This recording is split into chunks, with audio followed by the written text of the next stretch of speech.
Le secret du surdoué, écrit par Raymond Dazan aux éditions HR Éditions. Et vous retrouverez le livre Le secret du surdoué sur fnac.com. Page 84. Parce qu'il n'y a qu'avec un surdoué que nous pouvons être nous-mêmes. Et lorsque des surdoués se rencontrent, la preuve en est qu'ils se reconnaissent et surtout que la différence n'existe plus. Chacun sort de sa cachette. Le surdoué peut être lui-même. Il est en confiance. Les autres surdoués ne vont pas trouver ses réflexions débiles. Il peut débattre de sujets brillants sans pour autant être sérieux. Il est en confiance parce que la sensibilité de l'un ne sera pas touchée par l'autre. Il est en confiance avec lui-même. Sûr de lui, plus rien ne l'effraie. Il se sent tout simplement compris et entendu, aimé, accepté et respecté, ce qui est rarement le cas dans notre quotidien. Parce que la grande peur du surdoué, c'est qu'on l'oblige à faire ce que sa sensibilité à fleur de peau ne lui permet pas. Mais je ne sais pas pourquoi, les autres veulent toujours que l'on fasse comme tout le monde. Ce n'est pas possible.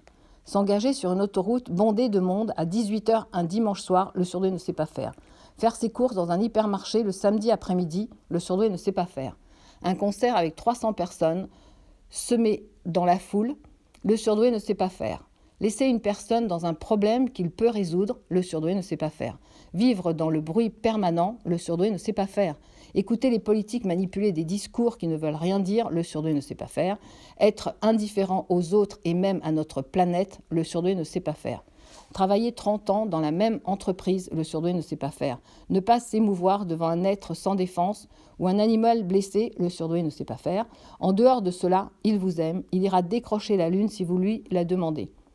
Alors, un surdoué ne veut pas prendre les transports en commun ou les autoroutes aux heures des bouchons. Il ne veut pas s'entendre dire « mais ça ne te regarde pas, ce n'est pas ton problème », tandis qu'il vient en aide à un malheureux. Mais franchement, qu'est-ce que ça peut faire ?